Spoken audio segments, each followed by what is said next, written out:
for the people, for the planet, and for the government. And of course, our constituency is very aware that in this trend of networked multilateralism that we feel we lead, we cannot do it alone. No single sphere of government and no single actor can do that alone. And we are very proud that we have partners that are helping us expand our vision and that are contributing to a future policy making. That is what town halls represent for us. Town halls are at the very heart of policy making in United Cities and local governments, and many of the topics that they are covering have been an inspiration for our Pact for the Future and will continue to inform and inspire our actions to make the commitments actionable and to make them possible. So this is why we invite you for this conversation. You are going to be discussing with our policy councils on multi-level governance. You are also going to be discussing with our policy councils on opportunities for all, safer, sustainable, and resilient cities. And the town halls that are here today are the town halls that have been helping us identify the next steps around trust, but also the links between climate and culture. So trust and government and climate and culture. And those two issues, as you have seen in the video, have been there very, very alive throughout the past 2 years.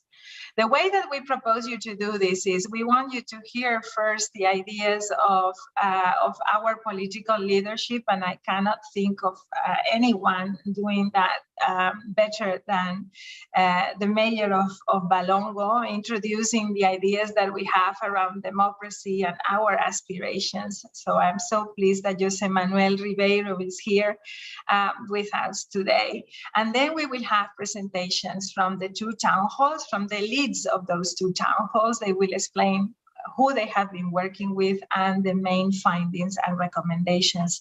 And I am very pleased to have with us Andrew Potts, the coordinator of the Climate Heritage Network, and Eugenie Birch, the president of the General Assembly of Partners, which for us is a very important partnership as a legacy from the Habitat 3 process. And then we will have an open discussion, and I will try to make sure that we go from political representatives to partners and so on. I am very happy to have many politicians with us today, many of the Sherpas as well. So I'm looking forward to these discussions. But first things first, a political vision on the importance of democracy, participation, and meeting the dreams of our citizens. Mayor of Balongo, bienvenido, welcome, Jose Manuel Ribeiro. Hello, everybody. You know, Emilia is so nice, so nice that with the kind words that it's very difficult for me. I'm a normal guy. I'm just a citizen that loves to be a mayor and to be also a human being.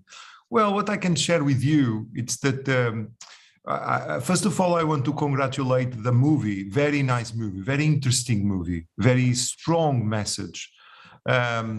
I'm not sure. There is only one thing. I'm not sure that in the movie says we don't know if we are going to, to return to the same. It depends. It depends. What I see as a local mayor, as a local practitioner in a free world, is that what was very important during these 2 years of pandemic fight was well, at least I'm talking about Portugal, this human touch, this human ability that we have to cooperate with each other, to find solutions for problems, to create new technologies, to this question of creating a vaccine in less than one year. It's incredible. Imagine if all the world wants, we can cure cancer. We can cure a lot of things. We could change the name of the ministries of health to ministries of disease, to fight disease, to end disease. Of course, it will be a problem with the guys that produce medicines, with the industry. So we could see that we can do a lot of things, and at the local level. What I share with all my colleagues is that we must invest in trust. It's the most important thing, and we saw it during the pandemic. With trust, we can do a lot of things. How can we invest in trust? I think we only invest in trust with transparency, with information, with education, with training, with opening the doors, with, of course, I'm not talking about dictatorships, I'm talking about democracies. And this is a point. At the local level, I have to be very careful, because we know that we have, it might seem a weird thing, but I know some very good mayors in dictatorships. It's true, but they are in dictatorships. And probably they find very often the limits of living in a different country, we that live in a democracy in South America, in North America, in Europe, in Asia, in Australia, whatever, we can see that we have this opportunity and this environment of municipal power that give us the tools, the conditions, to go ahead, to give hope, to bring hope, to build something, to give meaning. Of course, I am also concerned, and that's the most nowadays. About 1 year ago, I was invited by Emilia, and I'm nowadays it's worse. I'm really concerned about radicalization. That is the most striking thing we have to fight nowadays in democracy: radicalization. Not only with kids, with young people. People is more radicalized. It is incredible, but it's true. And it's very difficult to lead with that. I don't have an answer. It's not only the question of trust, it's because it's a phenomenon. We can feel it, we can see it, we can hear it. People is radicalized, is more radicalized, more polarized, and it's very difficult. And that is a very, for me, it's something that worries me a lot, because if people start not, if this grows, we will have strong problems, big problems to manage our local democracies. And that's why it's what I can say. And don't be afraid of opening your doors. Open the doors to creativity, bring the people, don't be afraid of sharing, of cooperate, collaborate. It's incredible. Whenever I meet a colleague of me that starts to, create participative mechanisms, like we have a lot in Portugal and other countries, they start to say, listen, I was afraid to organize a kind of participative budget, or participative project, but it's funny. It's really great. There is a lot of energy, civic energy, and I didn't know about that. So you see, it's a question of opening the doors, of don't be afraid of doing that, because it's really, that is the point of municipalism. It's the power of the people, the power of all the people together. And together we can, bring a new hope and I hope, a new planet. So thank you very much, Emilia. All the best for you and all the best for my colleagues. I have a flight to catch, as I told you. So in minutes I go. So I know, but we did really want to have you with us. Obrigado in Portuguese. Obrigado. Thank you very much, Mayor. And thank you for reminding us that we do need to realize some of the limitations that we have, and how important it is not only to be efficient, but to do it within a framework that ensures freedoms. And the task that we have ahead is actually finding new ways for democracy to create that trust and that fair environment. In order to do that, we will need to acknowledge that the system has also had failures, as we know it, and that we have been building on inequalities that have created a lot of frustration in people. And I think that radicalization is one of these phenomena that we can see, because people are very disappointed about what the systems are doing for them.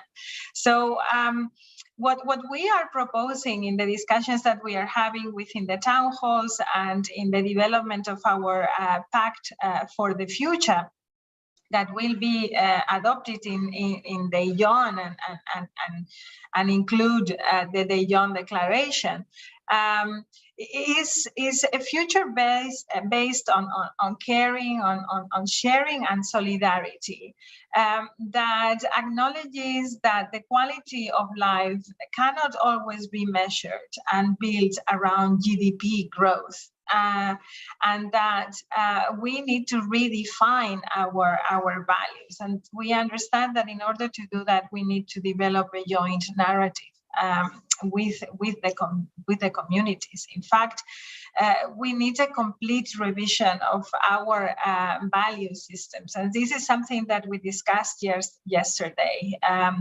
with the town halls that are visiting the ideas of the commons and caring systems, and our policy councils around the new urban agenda and the right to the city.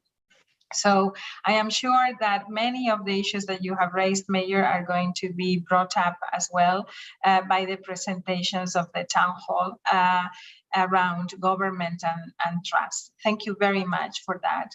Let us go now to the town hall that has been exploring the links between the climate change and climate emergency and culture. And we know this can be a surprising choice at first sight, but we are convinced it's a good one, because those two things are very linked and are going to be very much part of the solution, understanding the connection between these two. So I'm very happy to have with us Andrew Potts, who has been facilitating the discussions of this town hall. Andrew, we are in your hands. Welcome. Well, thank you, Amelia, for that kind introduction. And I do have a PowerPoint, if that could be loaded. Well, that's happening. Just to reiterate, my name is Andrew Potts from the Climate Heritage Network, and it's been our pleasure to facilitate this climate and culture town hall, working with the partners you see there, with excellent engagement with also the accessibility, feminism, and youth caucuses of UCLG. And we very much appreciate this opportunity to bring the voice of civil society into dialogue with local and regional governments. As Amelia alluded to, it's perhaps no surprise that climate change was selected as one of the 4 themes for the 2022 UCLG town halls, but it may have surprised some that culture is the focus of that theme. In our town hall, we've come to believe that that was a visionary choice at the perfect intersection of what local and regional governments are good at and what the world needs. And so for the next few minutes, I want to walk you through the policy paper that our town hall has created, which argues for a new culture for climate agenda for local and regional governments. Slide, please. We start with the premise that current climate planning and policy is failing. And I know that may sound like a difficult thing to say. I don't say it casually. In fact, I am quoting the Secretary General of the United Nations, Antonio Guterres. But what do we mean by that? We know from climate science that in order to avoid the worst impacts of climate change, we have to hold global warming to below 1.5 degrees Celsius over pre-industrial levels. We know that to do that, we need rapid reductions in greenhouse gas emissions in all sectors. And we know that we're currently dangerously off course to meeting those targets. Even taking account of the pandemic, greenhouse gas emissions are increasing. So by that measure, at least, so far collectively, the world it's not building back better. We know also that we need transformative adaptation to deal with the climate change we've already caused. And for many, that is a distant, distant promise. And so by these metrics, current climate planning and policy is failing to deliver the transformative action that we need. Slide, please. Slide.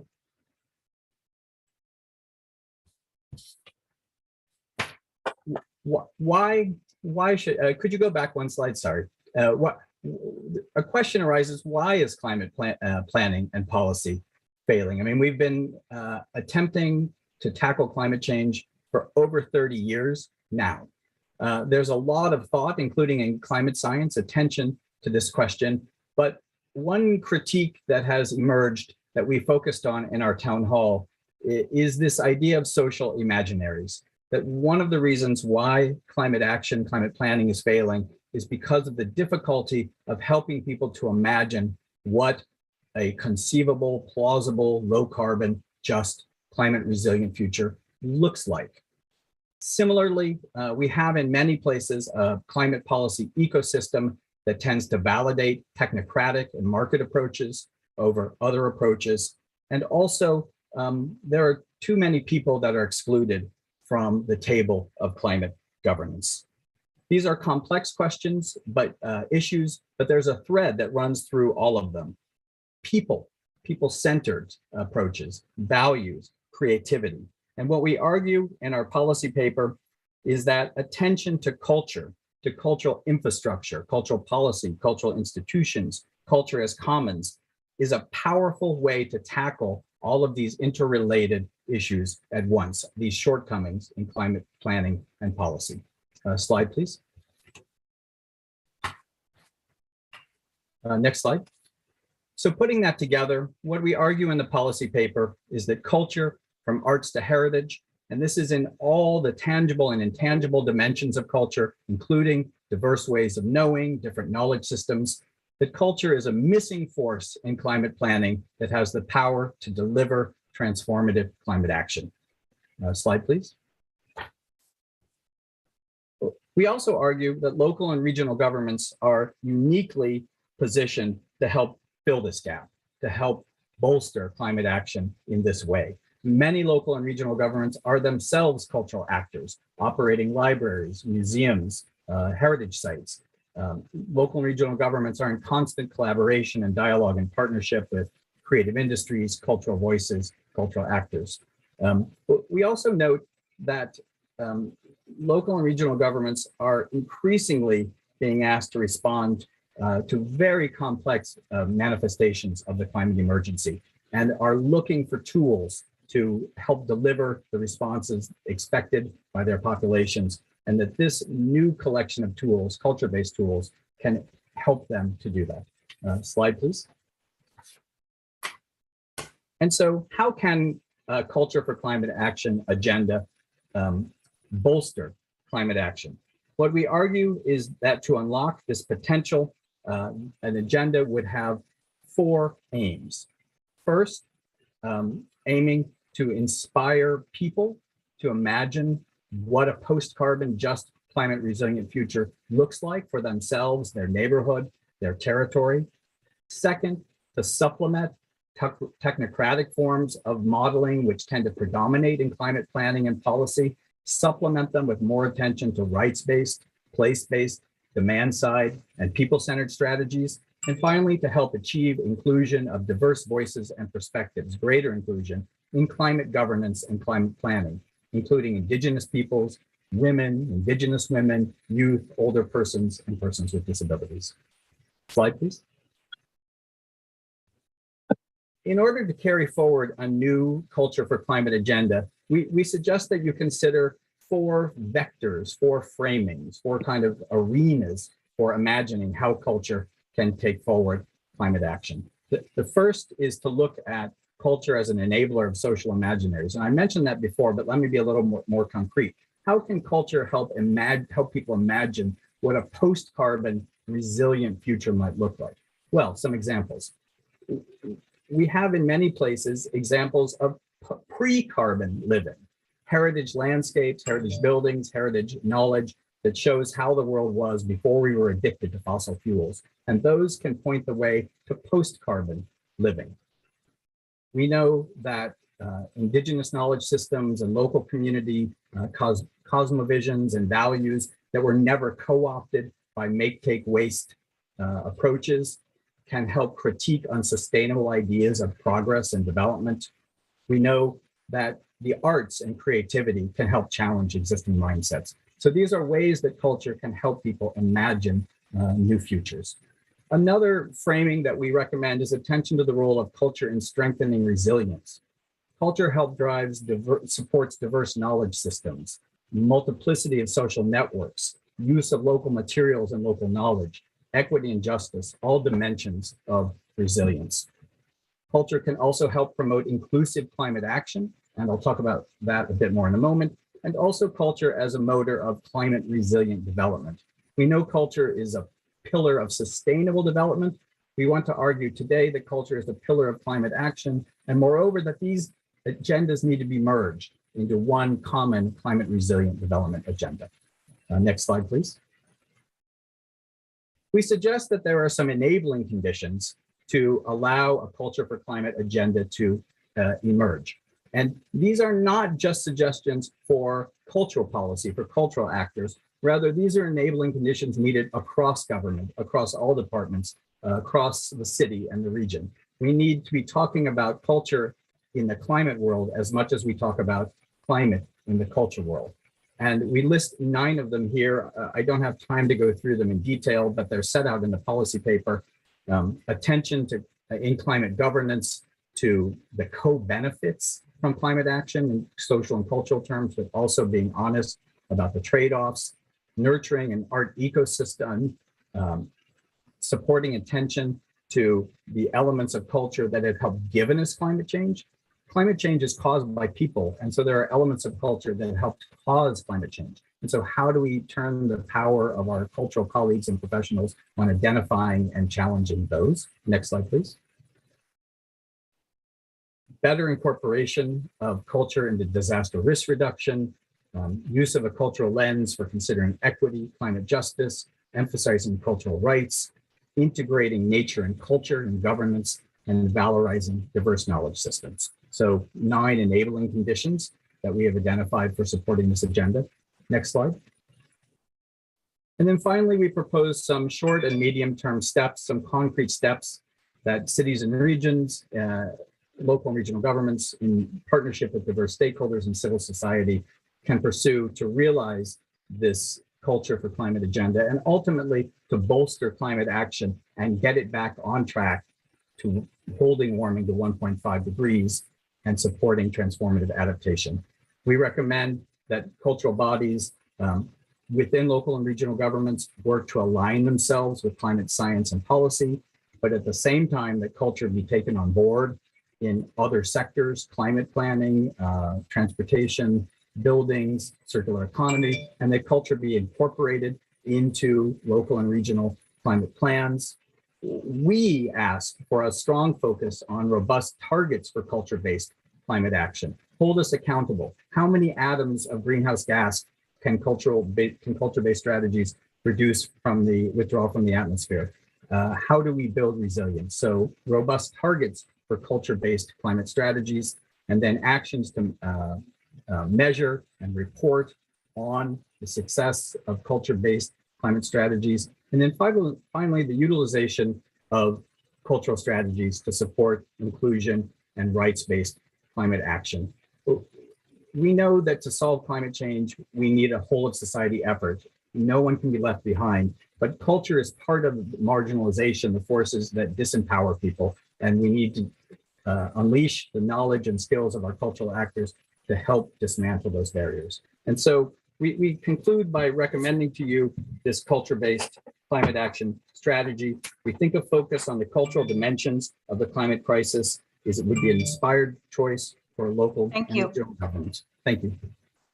Thank you very much, Andrew, for the presentation. I know we always challenge you to be very concise, and you have had a very, very important exchange with all the organizations that have been participating in this town hall, because there are several organizations that have been contributing. So we are really grateful that you have been able to stick to time, and many important issues that you have mentioned around the proposals that you are making, the recommendations that you are asking us to follow, are very linked with governance and with trust. But I would like to highlight also in this relationship of trust that we need to build with one another, it will be very important to be very honest and candid about the trade-off. I mean, the choices that we need to make. And this is also something that is very difficult for our constituency as local leaders. It's very hard to talk to communities about some of the sacrifices that we need to make in the current imaginary. But what I like about your proposal to work on that joint imagination and imaginary vision is that we might be able to understand things not as a sacrifice, but as a true investment in a new way of life. And I think that creating that kind of relationship will be very critical for us all. So thank you very much for this excellent presentation. There are many things that are going to be coming up, I think, in the discussions. And let us go now to Jenny Birch, who is going to be presenting the discussions of the town hall around government and trust. Allow me to acknowledge also that we have our governing president, the mayor of The Hague, and the president of the Dutch Association of Municipalities, Mayor Van Zanen, with us. We also have the mayor of Tunis with us. I'm delighted to see you there, Mayor Swat. And I also would like to acknowledge many others. The president of our Forum of Regions, Pablo Jurado, and the mayor of our Forum on Intermediary Cities, the president of our Forum on Intermediary Cities, Mayor Sefiani from Chefchaouen, among others that I am seeing there. I see Ambassador Lee also from the UN. So many members that have joined this conversation. Just giving you a heads up, Ginny, because you are facing many politicians today, but that's how we like it. So thank you very much for being with us, for all the work that you have done, facilitating the discussions of the town hall. Not an easy task, I know. We are in your hands, dear friends. Welcome.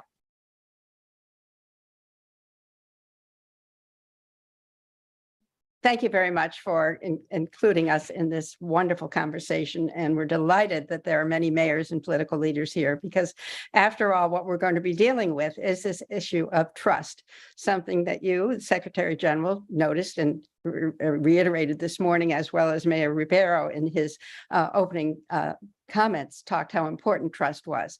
And so we see this as an amazing opportunity to be involved in this very important dialogue. I want to thank the organizations who participated in this dialogue that we had. It was a lively and engaged conversation. The Open Government Partnership, the Fixed Home Idea, UN Habitat, and our caucuses of children and women on accessibility and on feminists. Next slide, please.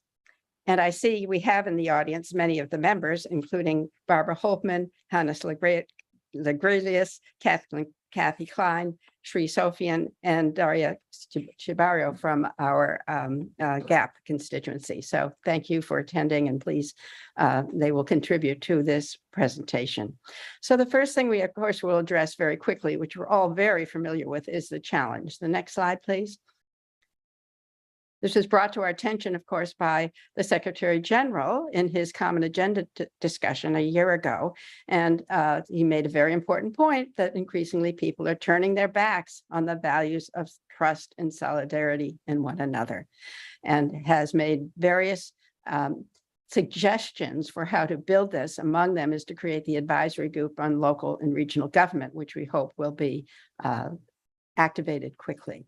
Next slide, please. So what does distrust do? I don't think I have to spend too much time with the mayors explaining all of this, because I'm sure you've experienced this to some degree. Low voter turnout, lack of respect for rules, fiscal evasion, can't have people not paying their taxes, obstructive behavior without offering solutions, automatic rejection of government decisions, hate speech and social media, and worst of all, violence. These are things that we need to combat. Next slide, please. Public trust is not only helps governments govern on a daily basis, but as we just heard from our previous discussion, it also addresses global issues, those of ongoing health and economic crises that we've just experienced, how to deal with climate change, how to deal with inequality, how to deal with population aging, technological advances, and all of those things. We are witnessing today, right in Pakistan, a third of the country is underwater with 33 million people displaced, 1,500 people dead, half of them children. We need to act, but we can't act unless we have this trust that we need to rebuild. The next slide, please. Trust varies too. It's not just one single thing. This is a graphic from a study that was done by the OECD a couple of years ago, and demonstrated that among their respondents, and these were limited respondents, but I think there's some application around the world, that certain entities had more trust than others. And they did not add local government. And I'm sorry they didn't, because I think we would have seen a better statistic than we see in national government, particularly because of the high level of approval or trust among local activities such as education, healthcare, and police, which are basically local activities. So I think if there'd been a local government question, the trust would have been higher, but it wouldn't have been 100%. And what we were aiming for, of course, is 100% trust. The next slide, please. So how can we do this? Our group believes that we need to construct a new social contract to rebuild trust in local government. I believe you also have said this, and you're also engaged in this in the Pact for the Future. The next slide, please. So what are we building this on? What are the enabling conditions, and what are the understandings that this new social contract has to be built on? First of all, there has to be a mutual understanding of what the role of local government is. And you can see on the right side of this slide, the various roles that have been attributed and are attributed to what local government does as a provider of services, as an educator of letting people know how things should happen, as an innovator, being at the forefront of things, as a regulator, we must have rules, and as an enforcer, because they must be enforced. And how can local government do this? They can do this, as you can see on the left side of the slide, by exhibiting humanity, transparency, capability, and reliability. This is not news to you, mayors. You know this, but the question is, how can we rebuild that trust in these areas? The next slide, please. We can do this by basing our work on three foundational principles. The first principle is to involve residents in problem solving and policymaking through a transparency and access process, which has data and information, engagement, make sure that underrepresented groups are heard, supporting civic space for this dialogue, making a way of the ideas to be expressed. Secondly, securing a commitment on the part of the residents, on the part of those who are going to participate actively and to accept what the multi-stakeholder agreements are. This is a two-side partnership. And lastly, though we are focusing on local and regional government, we must acknowledge the importance of subsidiarity. That is, we act within nations, and nations have certain responsibilities. They dispense many of these responsibilities to us at the local level, but we need to understand and respect that alignment. The next slide, please. And we have many examples of where this is happening. We heard about participatory budgeting earlier today. We, in our study, provide some of these examples: a digital dashboard that's happening in Providence, participatory budgeting that's happening not only in Madrid, but in many places. In Seoul, Korea, a village communities process, which brings discussions right down to the neighborhood, as does the Kaduna, Nigeria activity, which asks citizens to report back through their mobile phones on what they're seeing and what they need to know. The Bogota Caring Communities, which many of us were happy to witness at the meeting this summer in terms of what the mayor is doing and making sure that these communities, which are now consolidated but have very important services to enhance, are done that with care. And of course, Cape Town and many other places with their use of social media in a positive way to communicate and to eliminate the hate messages that we see. Many, many more examples exist, and you will see them in our paper. The next slide, please. So what is the way forward? We have outlined 6 steps. We hope that you will agree with them. If not, we'll figure out a way to make these 6 steps amenable to everybody. So the first step is, next slide, we need to produce a draft of a new social contract to rebuild trust in local government. We need to put it down on paper. Rousseau did that many years ago, many centuries ago, but no one's done it since in terms of thinking of how to create this new social contract. You, UCLG, those who are involved in the Global Task Force, have the ability to do that, and we will accept responsibilities in cooperating with you to do this and really eagerly ask you to take this up as an idea. Secondly, we need to not only write that social contract, but we have to figure out how to administer it. We need a code or a handbook of the reciprocal responsibilities and rights for both all parties under our imagined new social contract. Next. Wouldn't it be a good idea to have a recognition program? We have many recognition programs, but as part of this platform, why don't we think of a way to recognize the people and the places, the leadership who are achieving the aims of the new social contract? Next slide, please. The fourth is we can't just write it. We can't just have a code. We can't just recognize, but we have to evaluate how we're doing and also disseminate the best practices showing how we are implementing the new social contract. This is a multi-year project, obviously.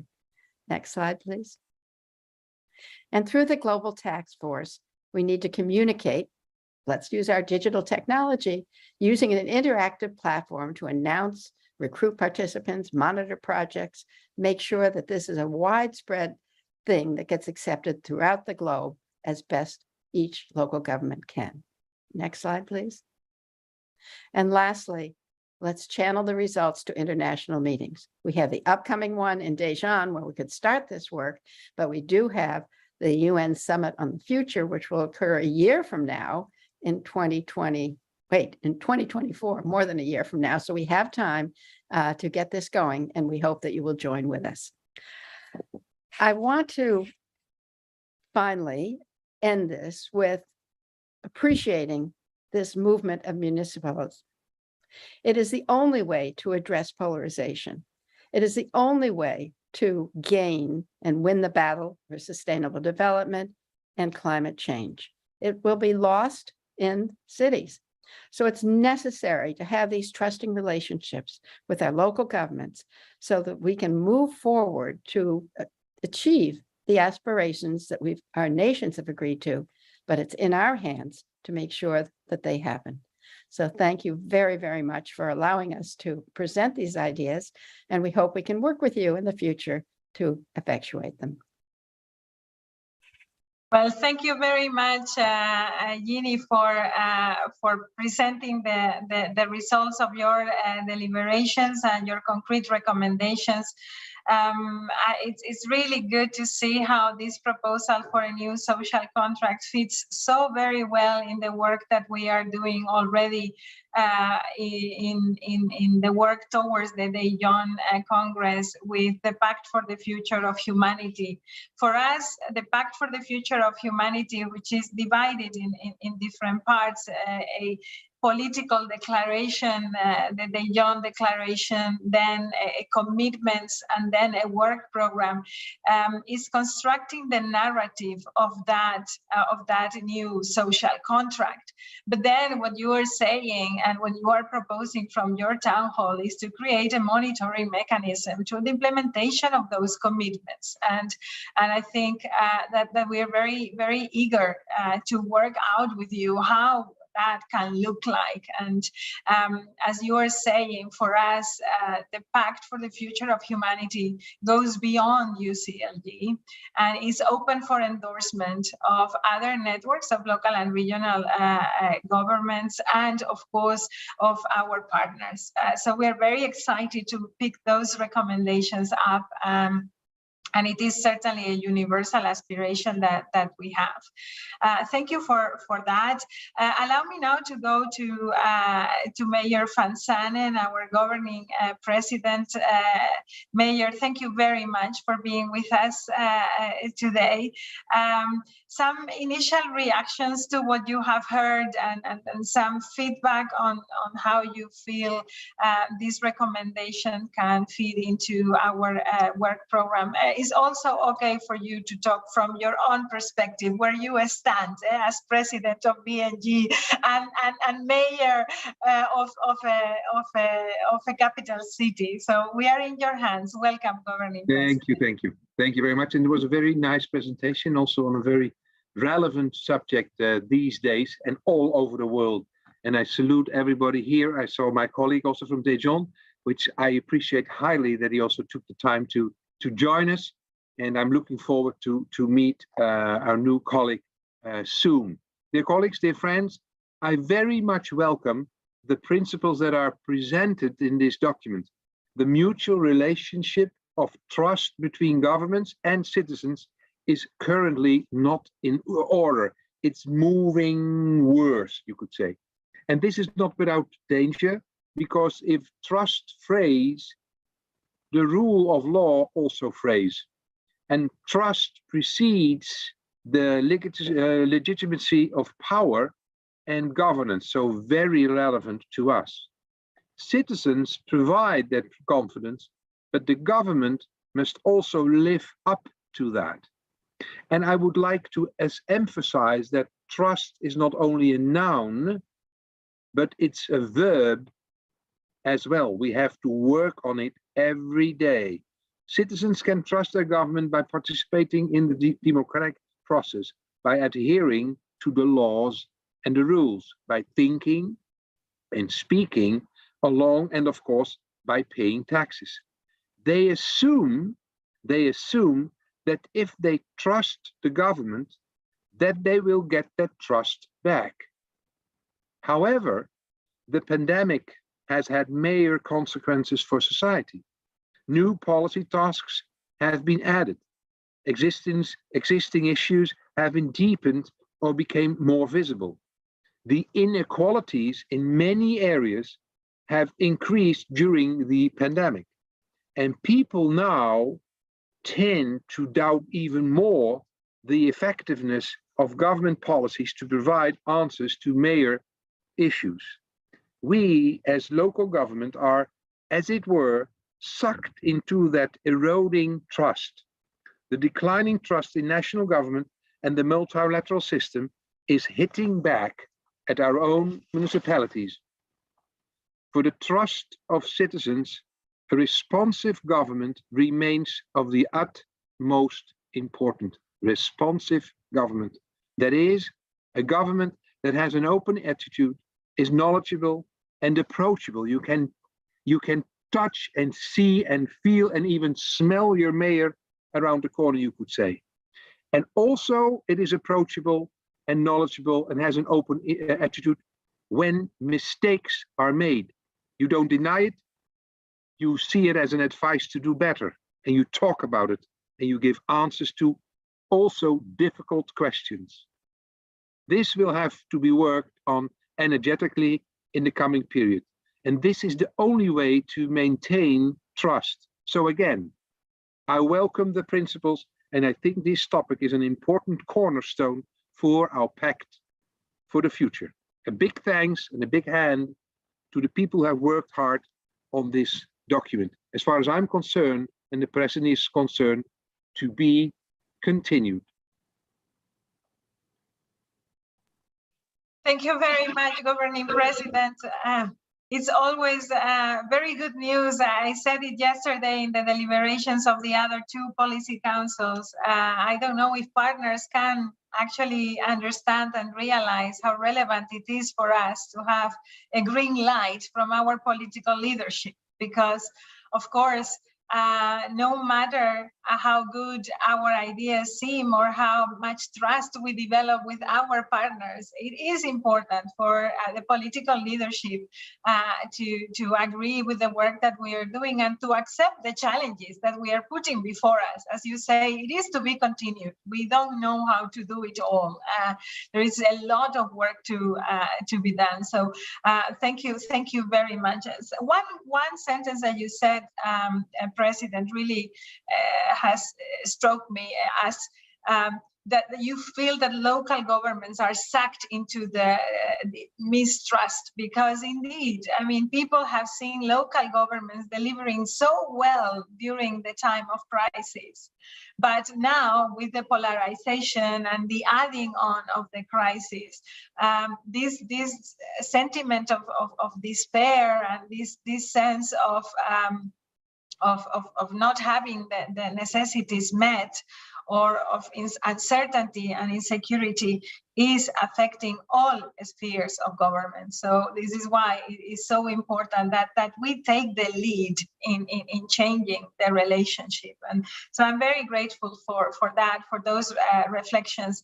And I hope that the colleagues that have been working as part of the town halls can build on some of those first-hand reflections from not only the mayor of a city, but also the president of an association of local and regional governments that has a very broad national view of what is being felt at the local level. So allow me now to, this is an open floor now, so colleagues can actually raise their hands, but of course I would like to acknowledge many of the elected officials that are with us, and I would like to give the floor to the mayor of Tunis. Wow, Tunis has gone through so much, lately. The citizens, the community of Tunis has so many expectations for change. So we are really looking forward to hearing from you. Welcome. Je suis ravie de vous avoir avec nous. Merci d'être là. À vous la parole, madame. Merci beaucoup, Emilia. Bonjour tout le monde. Tout d'abord, je remercie les intervenants pour ce qu'ils ont présenté comme document très important pour l'avenir de notre planète. Là, je considère, comme vous, que c'est une priorité actuellement, la mise des personnes de la planète au centre de l'action des gouvernements locaux et régionaux. Donc, le fait d'attirer l'attention qui fait partie du monde actuellement, de notre vie quotidienne actuellement, notre planète, l'avenir, l'homme en général. Vous avez parlé des valeurs. C'est vrai que le changement de nos modes de consommation, nos modes de production, nos valeurs, généralement, actuellement, est une aussi priorité pour préserver notre nature, pour préserver la diversité, pour avoir des bonnes solutions. Mais comment concrétiser ces valeurs tant que la confiance n'est pas optimale actuellement? Comment on concrétise nos projets et comme vous le saviez tous, donc nous avons passé par 2 ans de pandémie et par la suite des conflits qui ont des répercussions sur les sociétés, sur les pays. Donc là, il y en a plusieurs problèmes. Le premier problème, d'après moi, c'est la confiance. Comment avoir des projets, comment convaincre les citoyens, comment faire participer la société civile, qui est très importante d'après moi, et qui peut parfois faire une bonne communication avec les habitants et les citoyens. Donc, ce qui nous manque, c'est la bonne communication. C'est valoriser ce qu'on est en train de faire, nous les maires. On est chaque jour confrontés à plusieurs problèmes, mais on ne se valorise pas. C'est ça le problème des élus locaux. Là, il faut assurer la transparence dans notre travail. La transparence que je considère un pouvoir. C'est le pouvoir de la transparence. La transparence qui laisse les habitants et les citoyens vous joindre et vous rejoindre. C'est la conciliation entre l'État central, régional, local, le citoyen et la société civile pour pouvoir faire en quelque sorte une réévaluation de ce qu'on est en train de faire, de choisir une bonne gouvernance et pourquoi pas une gouvernance féminine, d'après mon expérience que j'ai vécue ces dernières années. Donc là, on peut avoir une consolidation, une conciliation, une stratégie participative. Là, on doit se baser sur la participation de tous les acteurs. Donc, le fait de préserver notre avenir, de revoir nos valeurs vers un changement structurel est une urgence climatique pour consolider l'espace commun, faire valoir la voix de la société civile, de la nouvelle génération. Actuellement, et vu la numérisation, dont on trouve plusieurs outils dont nous n'avons pas l'habitude de les utiliser. Mais il est temps de faire la passation et de continuer, faire participer les femmes et les jeunes, une bonne gouvernance transparente, assurer une bonne culture de nature, de préservation de notre planète dans toute la transparence. Je vous remercie. Merci pour amener aussi à la discussion cette question de l'inclusion de la vision féminine. Aussi, on dit, on parle aussi d'égalité, mais on parle aussi d'une façon de faire la politique. Non, oui, c'est pas seulement une question d'égalité, hein? C'est une question de faire différent. Merci, un grand merci à vous. I don't see other hands at the moment, but I do know I have Mayor Sefiani on my screen. Mayor, would you like to comment at this point? Because desde el trabajo que hace con nosotros, alcalde, desde la perspectiva del territorio, de las ciudades intermedias y poniendo el planeta, ¿no? en el centro del desarrollo de estos territorios. ¿Cómo ve las propuestas que nos están haciendo los cabildos? Gracias por estar con nosotros y a usted la palabra. Muchas gracias, Emilia, queridas y queridos amigos. Je vais parler en français, Monsieur le Président.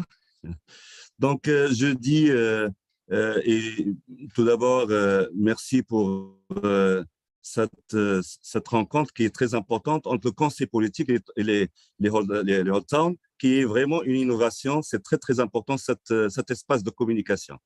Deuxièmement, je vous félicite pour la vidéo et aussi pour les recommandations de nos éminents experts. Et bien sûr, et maire.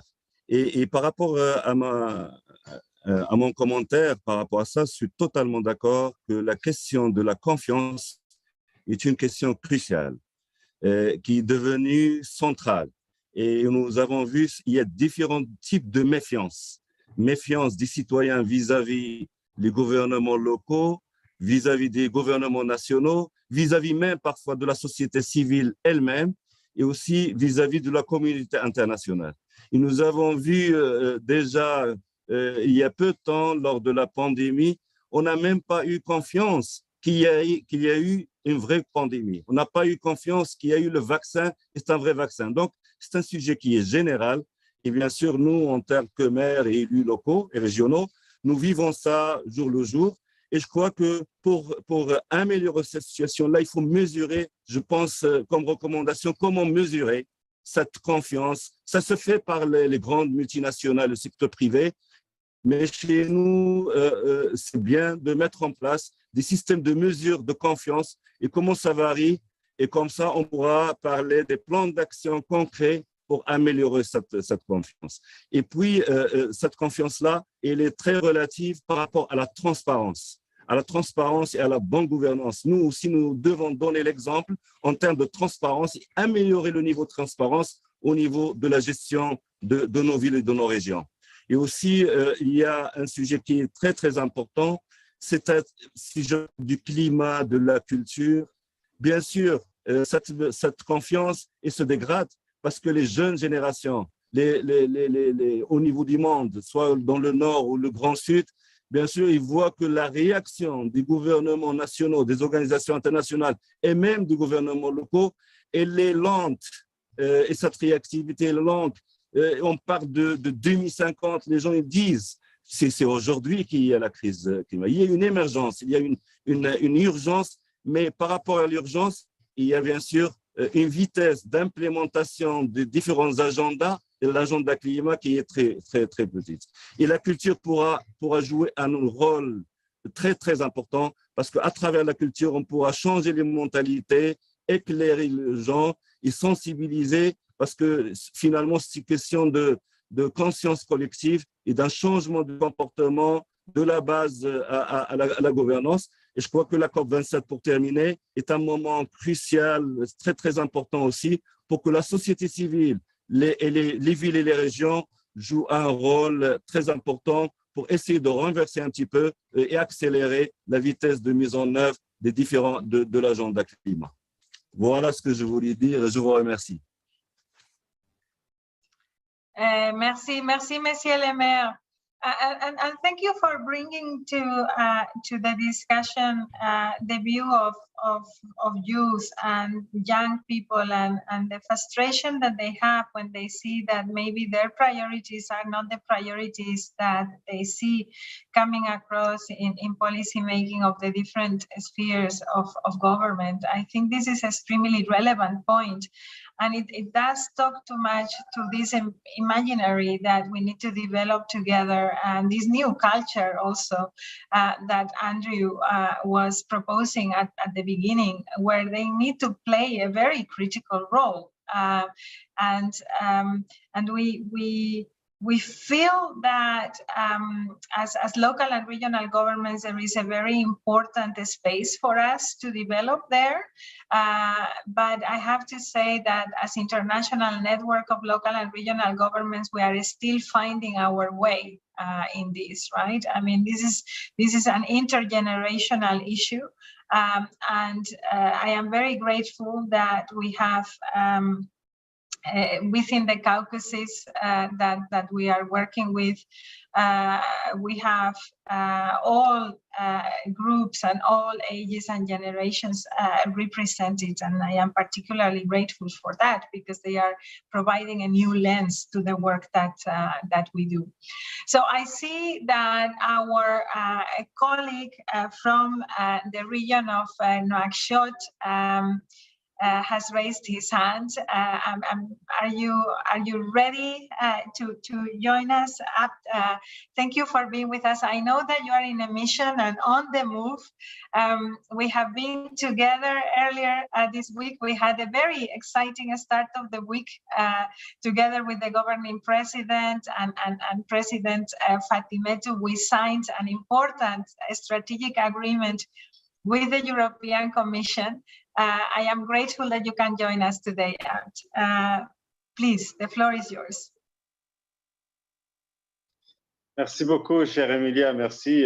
Moi, j'ai pris la parole dans le moment où vous parlez de la jeunesse quand même. Comme je suis jeune, je dois y participer, surtout avec le sujet de intergénération, le rôle qu'on doit jouer, nous, en tant que jeunes, que ce soit élus ou techniciens dans les collectivités locales et collectivités territoriales. Bien sûr, moi, je voudrais vous remercier pour l'organisation de ce genre de rencontre assez riche qu'on saisit l'occasion toujours de bénéficier de bien, c'est-à-dire apprendre beaucoup de choses à travers ce genre de discussions.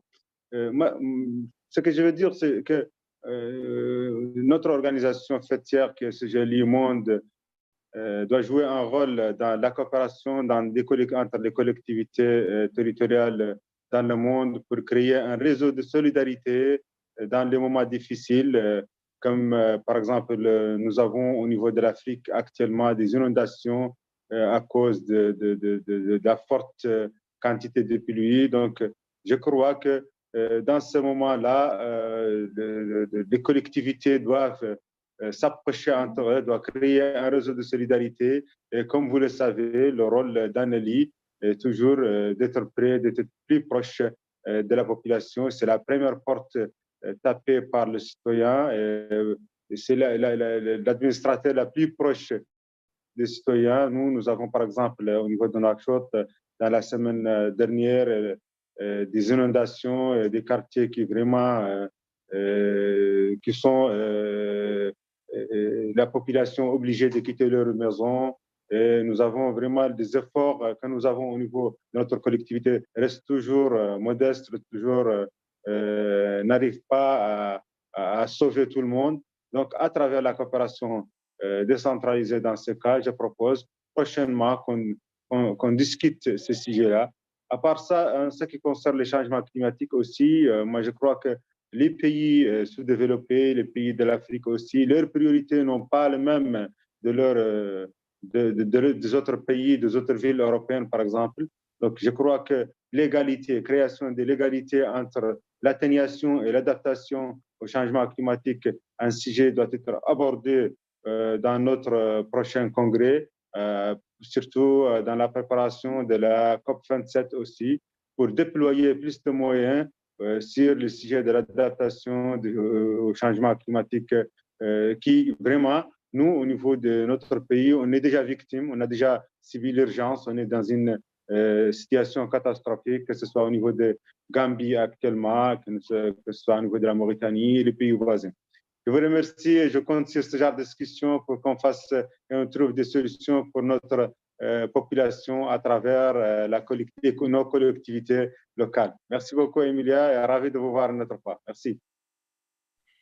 Merci à toi. Merci pour cette réflexion très, très importante, en effet. On continue donc.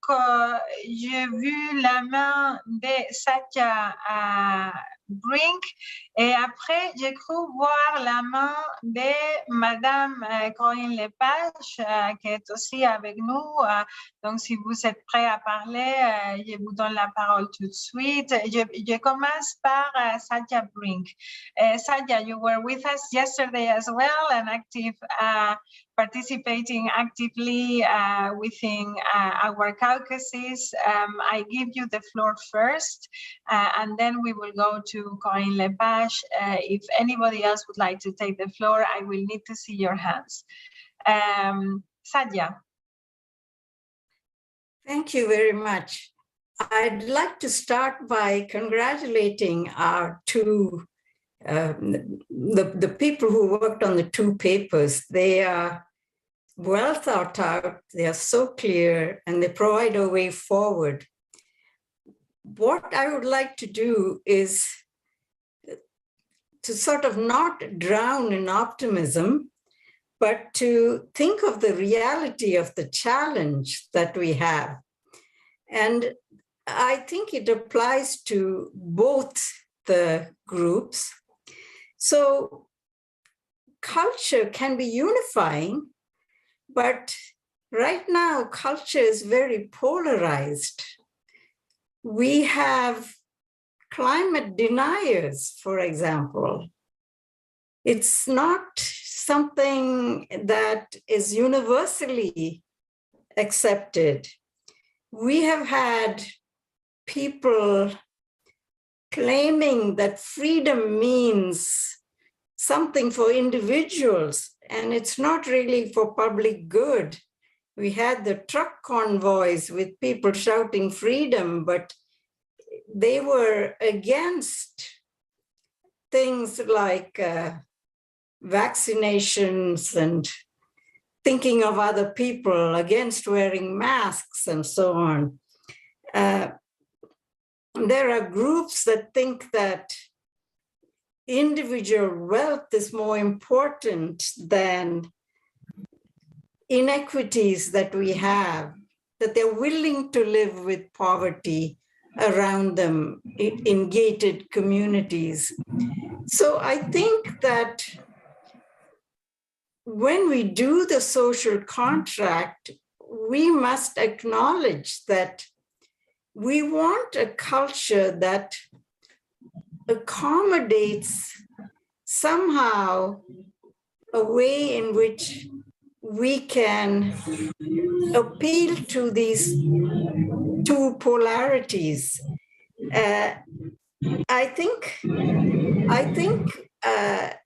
for example, in trust for government, I think you mentioned enforcer as one of the roles of government. And I think that's very important when we have standards and regulations. But I would like to also see in that list leadership, somehow to be able to show that elected officials and governments have a role to show the way.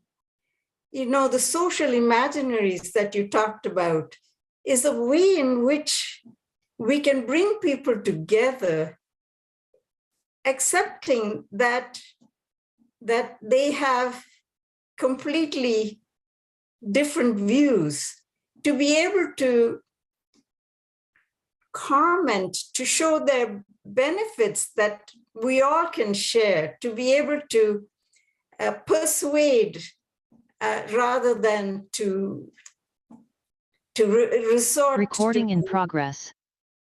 To resort to ways in which that will set them apart. So Recording stopped. It's just that I'm suggesting that you make sure that we take all sides into consideration. Thank you. Thank you very much. You know, you made me think, because during the process of the discussions of the town hall and the drafting of the narrative of this new social contract and the Pact for the Future, you have seen several drafts already of this document. We felt that we might be too negative in the way that we were presenting context, and you know, some of you were saying we might be too negative. I think today you have done well, dear friend, in reminding us, okay, let us also understand that some of the tools or mechanisms that we are proposing as an answer, let us take culture, they can also have negative effects, and the current condition of that very issue can be negative. It's the same with local democracy. Is you know, is the same with subsidiarity. We have not always used these resources that we have well. So we, as a constituency of local and regional governments, and I know my leadership will agree here, we need to admit that sometimes we haven't been consulting enough, that sometimes we have governments that are corrupt, that we have also used nature in a way that is merely seen as a resource and not as part of humanity, right? So I think this voice of caution is very, very important. And I think in our proposal for the basis of the new social contract, in this narrative through the Pact for the Future, we need to present the context as grim as it might be, but also present our solutions, and we need to frame that well. And I think these dialogues help us shape that narrative and create that balance. So thank you very much for that. Allow me now to go to Corinne Lepage. Corinne Lepage has been Minister of Environment in France, also Europarlamentarian. She has had the drafting of the Universal Declaration for the Rights of Humanity, which has been a very important inspiration for this planet axis of our new social contract. And that has actually learned us to look at the planet, to challenge us to change the relationship with the planet. Let's say it that way. I know, Corinne, that you have comments on some of the drafting, and we are working to include some of your views. I'm really happy you're joining us today. The floor is yours. Merci, chère Madame Seyss, pour cette réunion, et bravo pour le travail formidable que vous avez fait à travers ce nouveau pacte qui me paraît vraiment très, très important. Je serai très rapide dans mon propos et je vais rejoindre un peu ce qui a été dit, à la fois sur les questions d'égalité, d'équité et sur les questions de jeunes, bien que moi, je ne suis pas jeune, donc je ne prétends pas cette qualité, mais je prétends à m'intéresser et à vouloir défendre les jeunes. Oui, ce que j'ai proposé, c'est que dans le cadre de ce pacte, les principes fondamentaux qui sont à la base des droits et des devoirs de cette nouvelle entité que constitue l'humanité. C'est pas nouveau, mais quelque part c'est nouveau. C'est nouveau parce que les défis auxquels nous sommes confrontés, pour la première fois, nous unissent tous, ou nous désunissent tous d'ailleurs. Et par conséquent, je pense qu'il y a 4 principes de base qui pourraient être utilisés et qui sont à la base effectivement de la Déclaration universelle des droits de l'humanité, mais qui pourraient être aussi à la base de ce pacte. Je veux dire la responsabilité, la dignité de l'humanité, c'est-à-dire le droit au développement, l'équité inter- et intragénérationnelle, l'équité entre les générations, et c'est les jeunes, et l'équité intragénérationnelle, c'est entre les différentes générations dans l'espace, tout au moins la même génération dans l'espace, c'est-à-dire la solidarité qui doit en particulier unir les pays du Nord et les pays du Sud, et je pense en particulier sur les questions climatiques, aux questions de réparation qui sont un sujet permanent des COP. Moi, j'ai participé à 8 ou 9 COP déjà il y a longtemps et c'était déjà un sujet majeur et ça l'est de plus en plus. Donc la réparation est, je pense, très important aussi, et l'équité est à la base de cela, de considérer sur un pied d'égalité l'atténuation et l'adaptation. C'est vraiment très important. Et le dernier point, c'est la pérennité du vivant. Parce que ce que nous faisons tous là, c'est pas tellement pour la planète, qui vit très bien sans l'humanité, elle a déjà vécu très bien sans l'humanité, et elle vivrait très bien sans nous.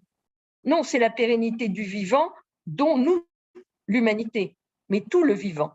Voilà, je pense que ces 4 principes-là sont extrêmement importants et qu'à partir de là, on peut découler un peu finalement tous les principes que l'on retrouve dans ce formidable texte que vous avez élaboré. Voilà, j'en aurais terminé. Merci de votre attention. Thank you very much.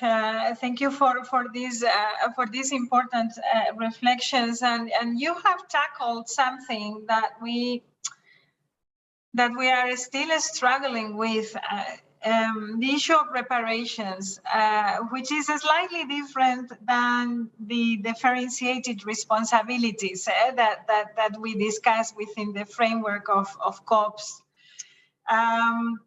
We are not there yet. I am seeking the advice of our leadership on how to tackle this, because this is still something that we don't find a consensus about in the wording. But I very much agree it needs to be part of our new narrative somehow. And I would really like to invite Barbara, Holtman to also intervene later about the importance of this first step that we need to undertake, and some of the issues that that you are raising in the chat. A very interesting chat, by the way. So if you are not following, do follow the conversation there. So look, I have now several hands that I have seen. I have President Jurado. Then I will give the floor to Elana Wong, who is from our Youth Caucus, and then I would go to Mexico City. So please bear with me. I will try for everyone to be able to take the floor. Presidente Jurado, a usted la palabra y muchísimas gracias por estar con nosotros. Ahora no le veo en pantalla, pero yo sé que está por ahí. Y aprovecho para darle la bienvenida también al alcalde Jatón. Bienvenido. Presidente Jurado, ¿está por ahí?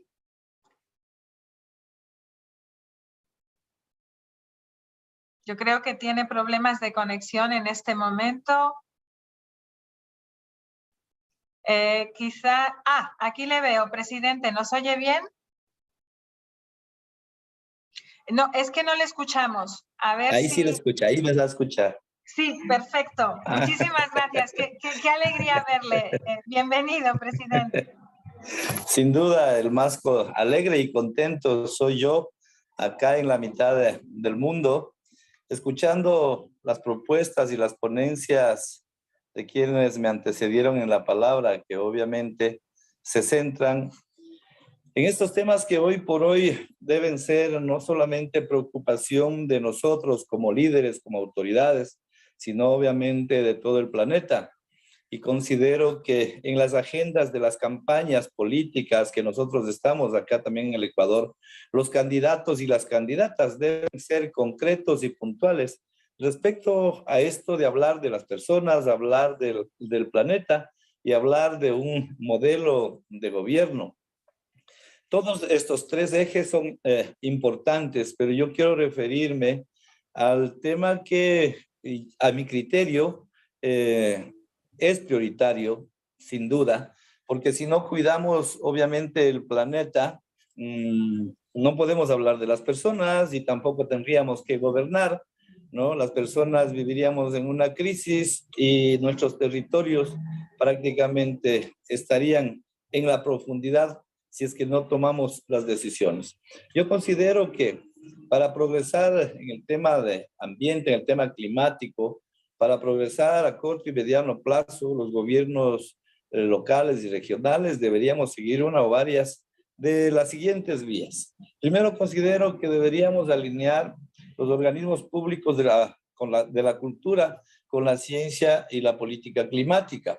Considero importante la asociación de los organismos de la cultura y el clima para integrar las contribuciones de la cultura en los planes climáticos de los gobiernos locales y regionales. Debe existir un compromiso con objetivos firmes y sólidos para la acción climática basada en la cultura a nivel de los gobiernos locales y regionales. Acción, medición y presentación de informes integrados en la acción climática basada en la cultura de cada uno de los gobiernos locales y regionales, y la utilización de estrategias culturales para apoyar la acción climática inclusiva y basada obviamente en los derechos.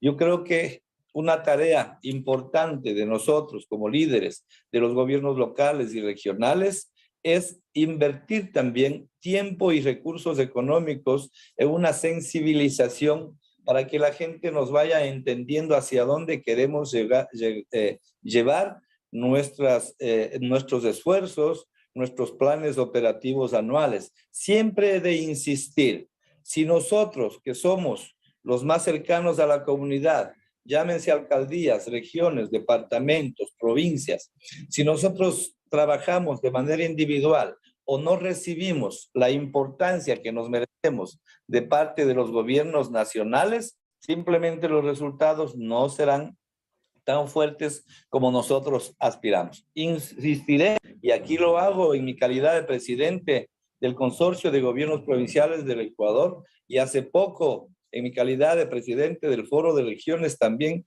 tanto en Chile, en la Universidad de O'Higgins, igualmente en el departamento de Flores, en Uruguay, decirles que América Latina, que el mundo necesita gobernantes del nivel nacional que vayan con una mirada cercana hacia los gobiernos locales. Yo, estimada Emilia, compañeros que están en el foro, yo creo que paulatinamente vamos alcanzando. Cada vez los gobernantes van entendiendo que la mejor manera de ofrecer una gobernanza más efectiva es caminar de la mano de los gobiernos locales y regionales. Esperemos que esta lucha sea cada vez más firme, que este planteamiento llegue también a esos espacios donde la globalidad obviamente está preocupada por las personas, está preocupada por el planeta y cómo establecer cada vez gobiernos más cercanos, más transparentes y más efectivos.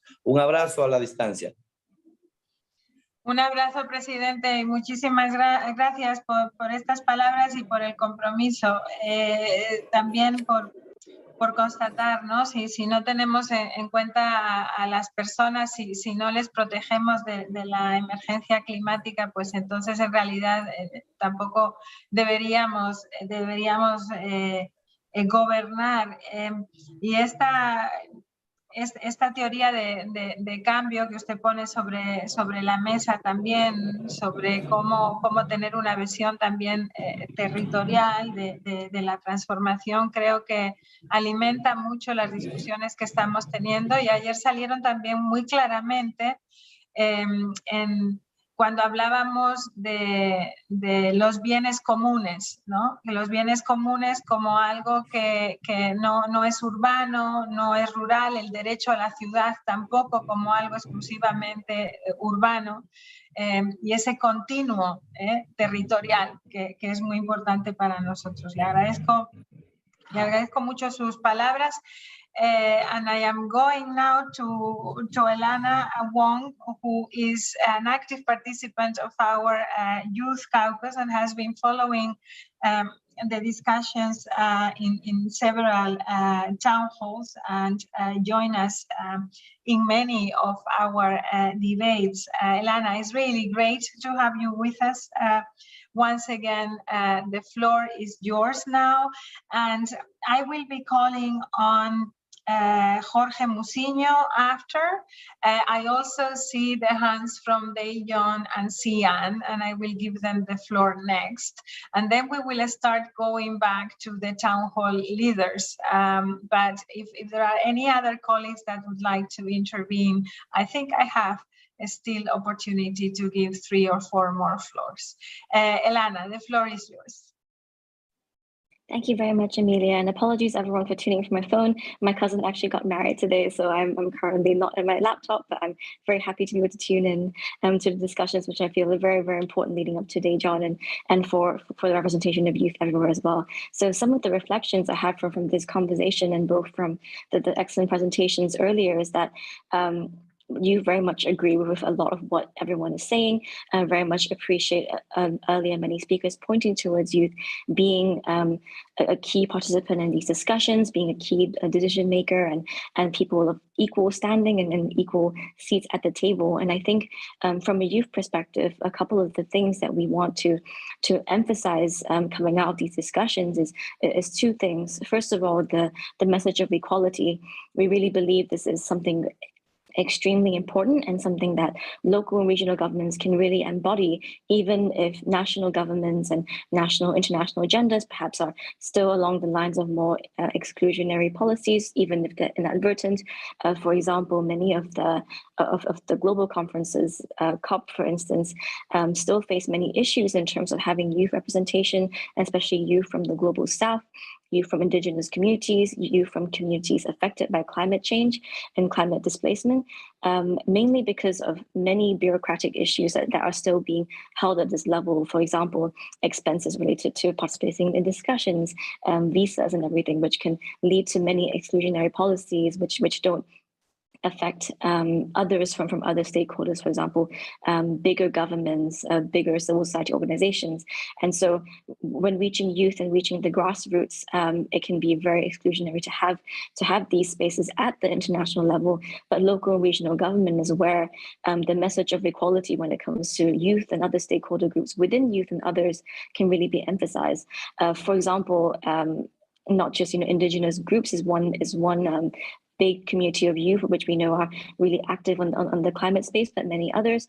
But for example, the Fridays for Future campaigns that exist in so many cities now, if local and regional governments really took that first step to emphasize saying, we will meet with these youth groups, we will meet with youth activists, but also those from other marginalized communities, and really embody this message of equality in terms of, we will meet with you and discuss. Even if we cannot promise national action straight away, we are willing to discuss, we're willing to bring your voices to the table, and we're willing to take you into account, regardless of whether you are able to vote in our constituencies currently.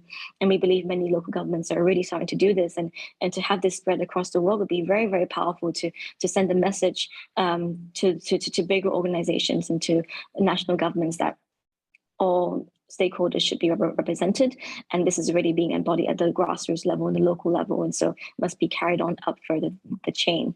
The second one that we want to really emphasize is something that's been touched upon both just in the Pact of the Future, but also in discussions today that UCLG represent, which is very, very intricately linked to trust and governance, but also climate, which is the accountability and the cooperation.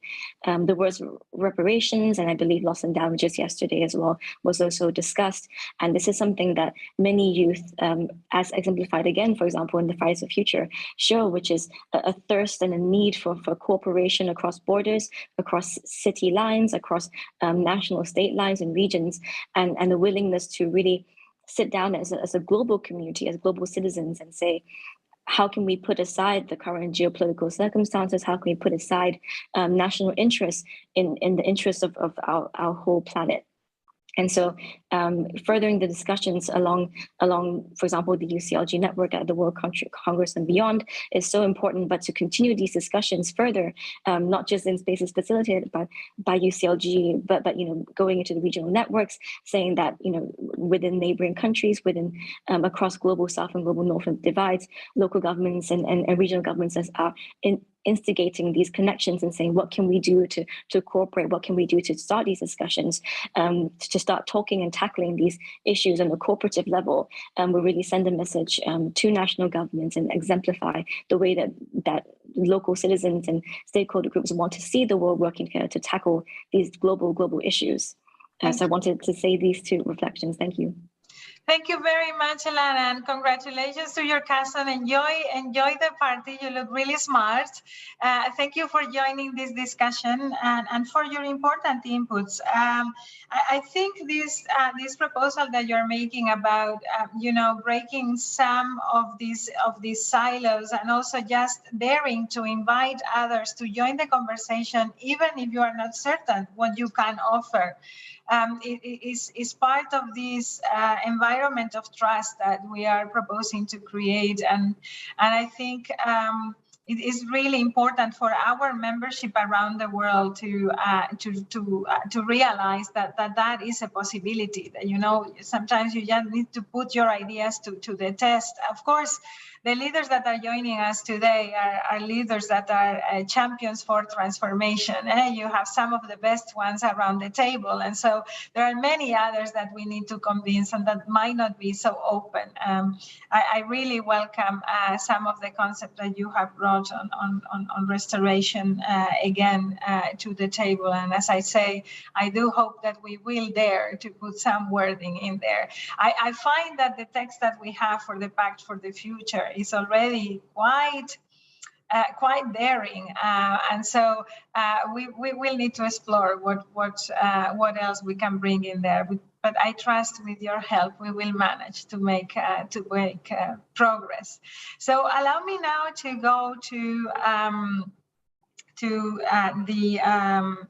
the Director of Cultural Cooperation of the City of Mexico, Jorge Musiño, es un gusto tenerle con nosotros. Director, bienvenido. Le damos la palabra. Muchas gracias, Emilia, apreciables miembros de los consejos políticos de SGLU, Jordi, equipo de la Comisión de Cultura, todas las ciudades, gobiernos locales e invitados. Reciban un saludo muy cordial y afectuoso a nombre de la jefa de gobierno de la Ciudad de México, la doctora Claudia Sheinbaum Pardo. Es para nosotros siempre un placer y un privilegio el poder tener voz en estos procesos de diálogo e intercambio que se impulsan desde SGLU para definir las prioridades políticas de las ciudades y los gobiernos locales.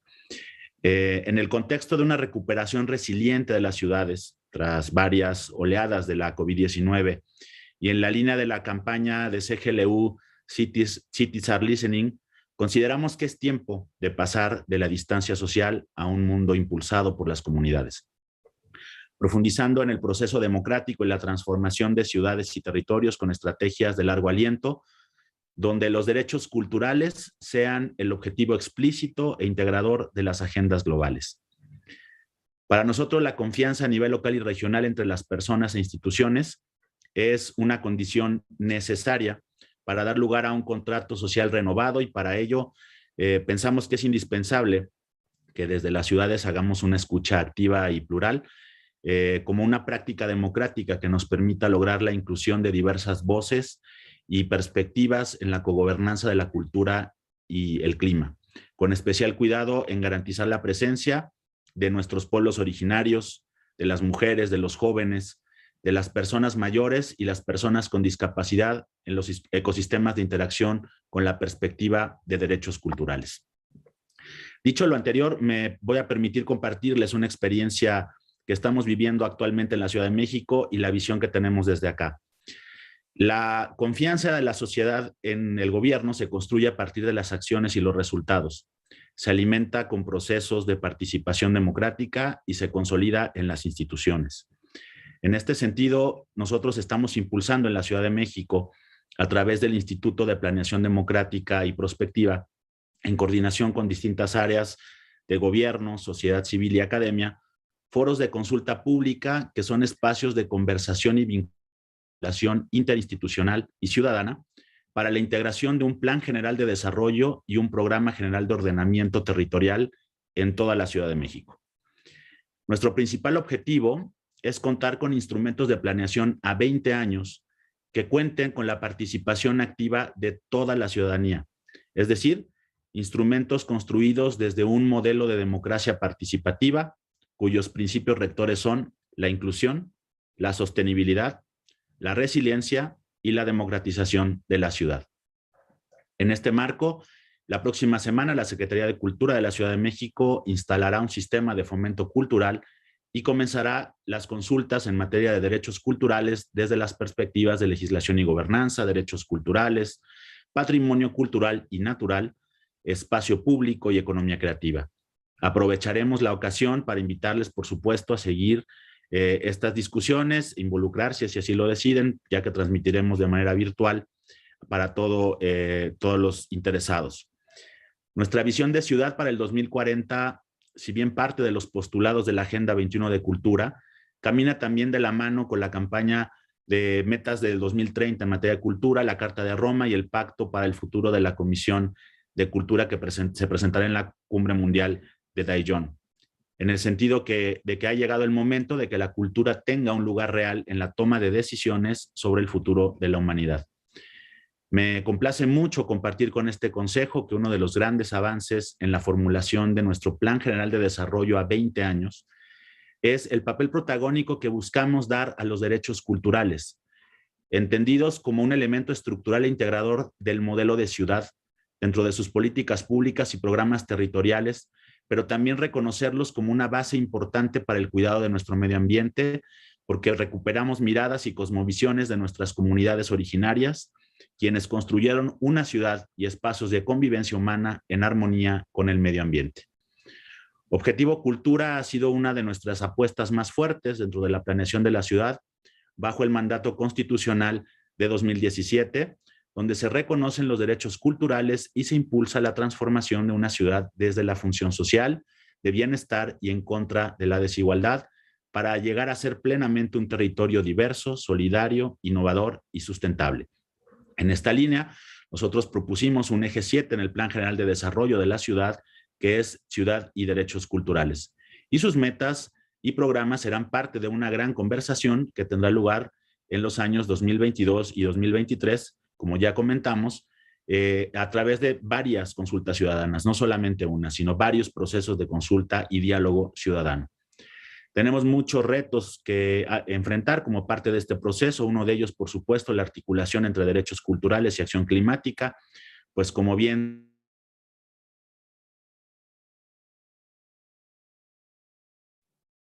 Se nos ha ido el sonido. A ver, director. ¿Sí me escuchan? Ahora sí, pero ya 30 segundos, si puede ir terminando. Bien, bueno, terminamos. Los invitamos pues a acompañarnos en estos procesos de debate, a seguirnos desde la distancia. Agradecemos mucho la posibilidad de dialogar esta mañana y les deseo una buena tarde, buen día a todas y a todos ustedes.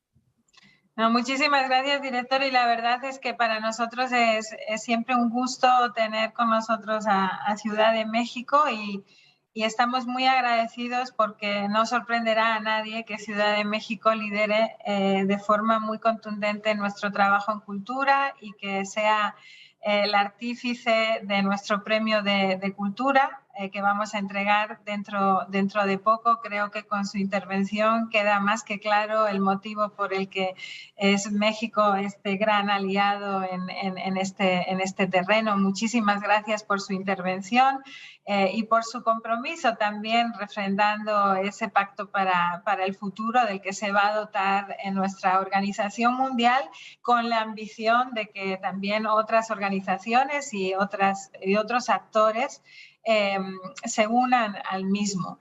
Muchísimas gracias. I'm going now to the city of Xi'an, to the Deputy Director on Foreign Relationships of the city of Xi'an, Ms. Li Xiaoyan. I am terrible pronouncing this, but I am very happy that you are with us even late in the evening for you. Welcome, madam. The floor is yours.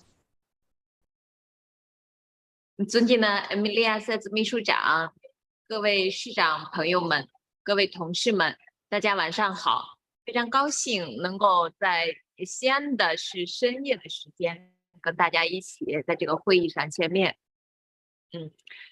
我在这里呢，刚才听了我们各位同事的发言，都非常有感触。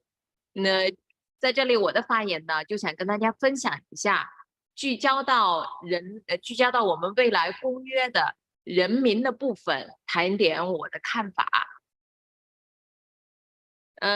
在我们未来公约里边呢，我们非常高兴的看到文化被给予了非常重要的地位，也给予了足够的重视。那么从西安的发展实践来看呢，文化的确可以说是我们可持续发展的第四支柱，在推动整个社会发展的过程中，起着非常重要的基础性的关键性的因素。文化和政治、经济、社会以及人民的发展是密不可分的。在推动整个的城市发展的过程中，文化可以说是解决很多的问题，推动我们全面发展的一个关键的和基础的非常重要的一个钥匙，一副解药，重要的措施。比如举个例子，目前呢，在我们西安市的发展的过程中，我们所提倡推动的控制气候变化、实现我们碳排放的目标的进程中，那么文化在这个措施的落地，在人民中间达成共识，就起着非常重要的作用。同时呢，在我们落地其他的政策的过程中，要取得我们人民的信任，建立信任型的政府，也是首先要通过我们共同的文化，传播我们共同的价值和理念，才能够让政府所出台的政策、政府的目标和人民的权利、人民的目标保持一致，最终呢，实现我们所有的政策是既服务于人民，也能够取得人民对政府的信任，实现政府的所有工作举措的实际成效的最大化。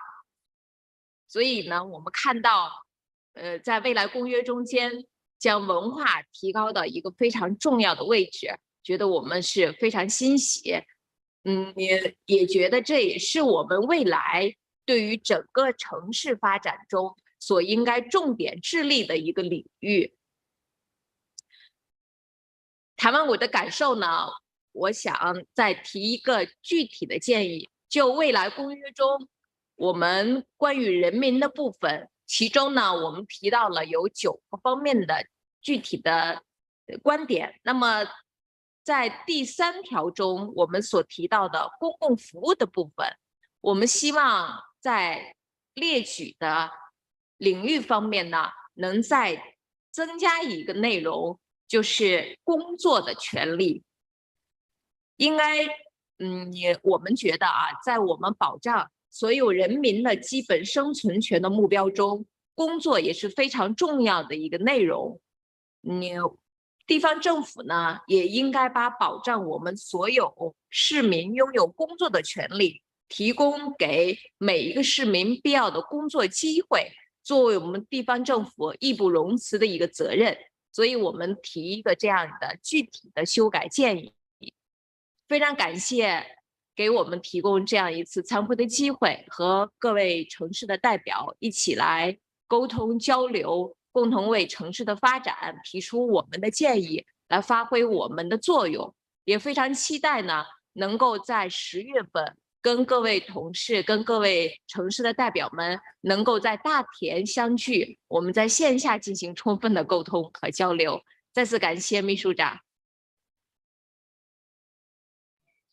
Thank you very much, Deputy Director. We too are really excited that we will have an important delegation from Xi'an joining us in Daejeon. And thank you very much for those important inputs to the Pact for the Future and for showing your support to this work. So, colleagues, we are coming to the time that we had reserved for this meeting. I see still a hand there, Ambassador Lee. I am sure that you share with me the happiness about everybody talking about Daejeon and meeting there and having this important pact adopted in the city of Daejeon. We are truly grateful for your collaboration and all the preparations that you are making.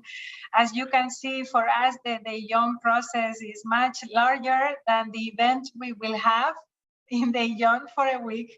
It has been going on for over 1 year. And I am very happy that you are able to join us today, Ambassador. I know how close you are with the Sustainable Development Goals from your previous life. So the floor is yours. Thank you, Emilia, and thank you all colleagues for your efforts to make Daejeon Congress happen. Now we are only a couple of weeks away from the Daejeon Congress, and I think Daejeon Congress will be a particularly important momentum because it is taking place at the margins of the COVID pandemic. And nowadays, we are faced with a myriad of challenges due to rapid urbanization, due to worldwide globalization, due to speedy digitalization, due to the pandemic, and so on. So to meet these challenges, I think we need leadership, particularly leadership of local and regional leaders. We also need partnership among local governments, businesses, civil societies, and stakeholders. And Daejeon will be the valuable venue where we'll meet, we'll discuss, and we'll exchange, and we'll bring up solutions and resolutions which It'll help local and regional government to tackle their difficulties. I'm happy to inform you that programs on the Daejeon track will table up issues ranging from climate change, education, caring people, to governance issues of local government. The approach we are taking at Daejeon track will be a bit different from that of town hall, since it is seeking solutions from the perspective of utilizing science and technology. However, I believe discussions on the Daejeon track and those on the town hall track will be mutually relevant and mutually complementary. Taking this opportunity, I'm happy to note that we have about 2,000 people registered, 1,000 from domestically, 1,000 more from all over the world. So with this participation, we firmly confident that Daejeon will be a great success. And in this regard, Daejeon appreciates efforts made by the Secretariat to mobilize more members to Daejeon Congress. Then we really confident that the Daejeon will be a great success at the end of the pandemic, and we'll do our utmost efforts from now on to Daejeon Congress. Then we will be really successful event, not only in terms of number of the participants, but also agreements and resolutions we are going to hammer out at the end of the Daejeon Congress. So we'll look forward to meeting you all in person in Daejeon. Thank you very much. Thank you so much, Ambassador Lee. And as we were discussing during your visit to Barcelona, just a few days ago, you know, the numbers will keep growing. I am certain, but already now I think we can be very happy, and you see the quality of the discussions that we can expect to see there.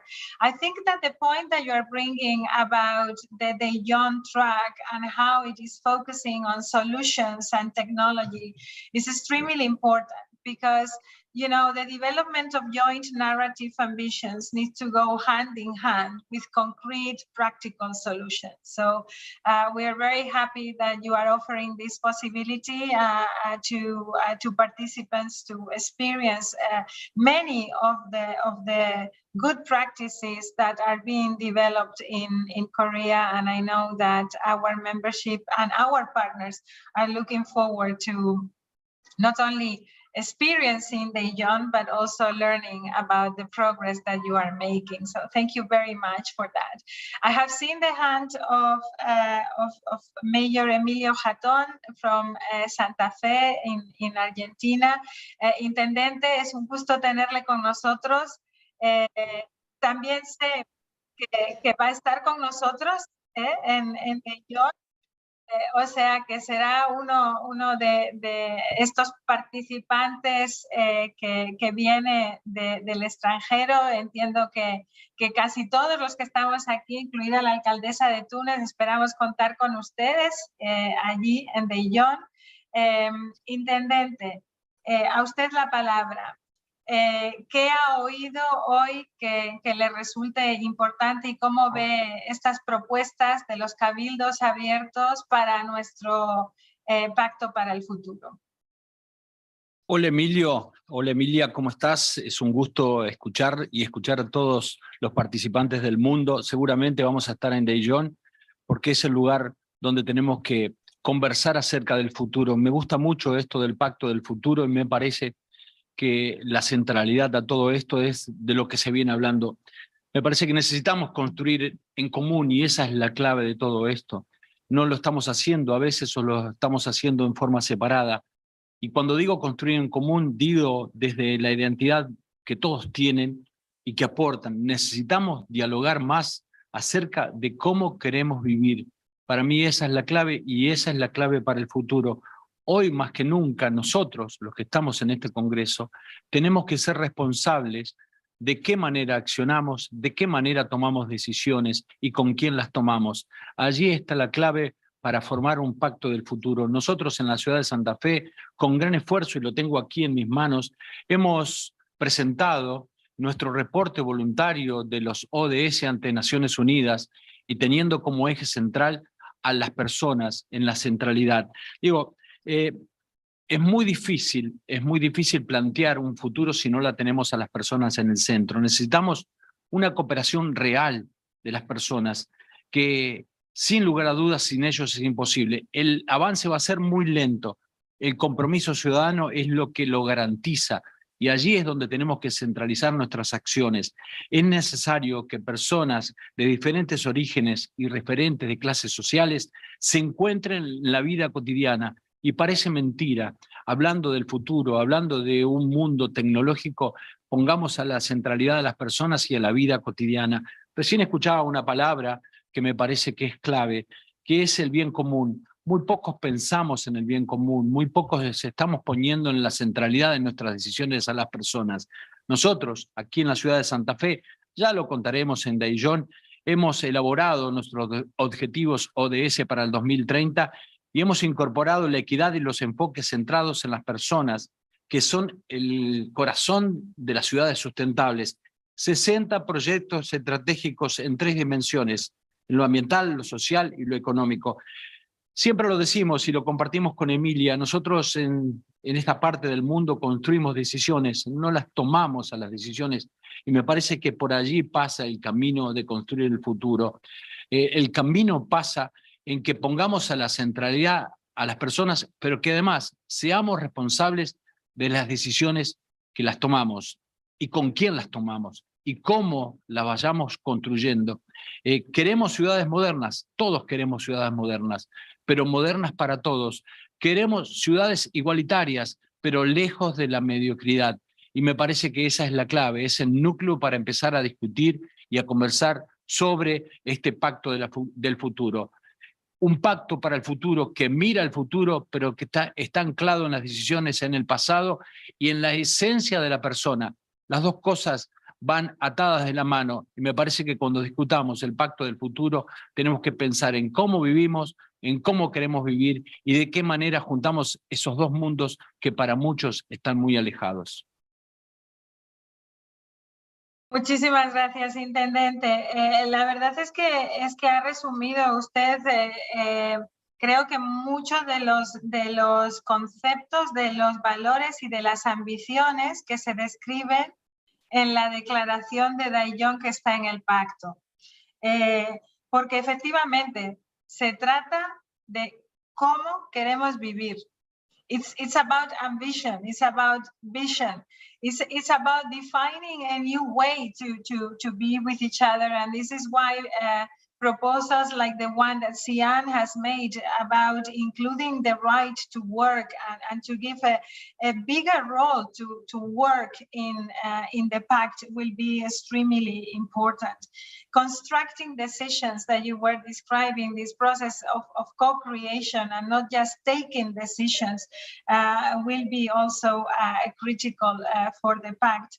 And I hope we can find a way, Mayor, to include what you say about we want equal societies, but not mediocre societies. We need to find a way to ensure that this is reflected, certainly in the aspirations of the pact that will be the Daillón political declaration. So I'm very grateful for your inputs. Colleagues, we really ran out of time, but I want to go back to the leaders of the town halls that were presenting today and that have triggered our discussions, to Ginny and to Andrew.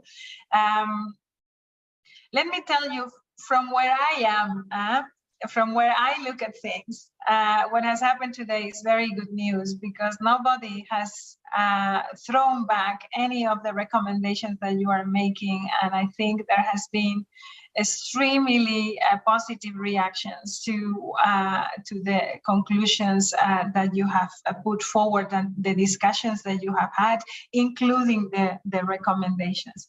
So I don't know how you are looking at this. I want to have your feedback. Let us start with Ginny, and then we go to Andrew. Well, first of all, I want to thank everyone for their comments. They were really productive and will allow us to make a few revisions to our report, so that we'll have that ready for you very shortly. But more important is, I think, everyone's enthusiasm for these ideas that we have put forward in developing a new social contract together, collaborating together. And I hope we can begin to talk about how to do this at Dijon. So we're really looking forward to seeing and meeting you and working with you in Dijon. And thank you, everybody, for your comments. Thank you, Ginny. Andrew.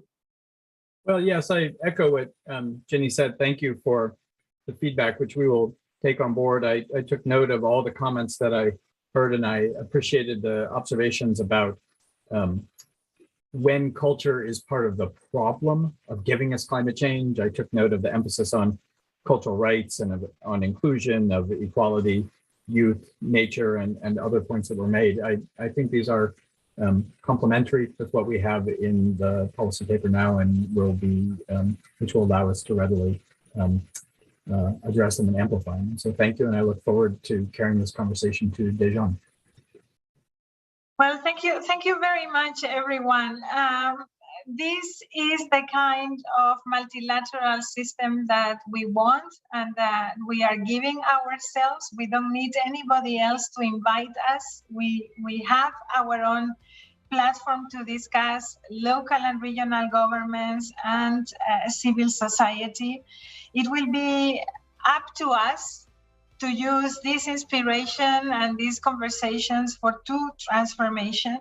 It will be also up to us to use the power that collective knowledge is giving us to change history, to change the path for the future. And it is in our collective hands now to ensure that this joint narrative that we are co-creating and our commitments transform into true action and changes the lives of this and future generations. So a big responsibility for us, and I am taking what the mayor of Tunis put in our table today. A new type of leadership is possible. A feminist leadership is necessary. And with this resolve, we are all going to Dijon. And I see Mayor Sefiani nodding. Thank you all for being with us today. Thank you, everyone. See you soon. Keep well. Au revoir, merci. Beaucoup et au revoir. Merci à vous, Emilia. À très bientôt.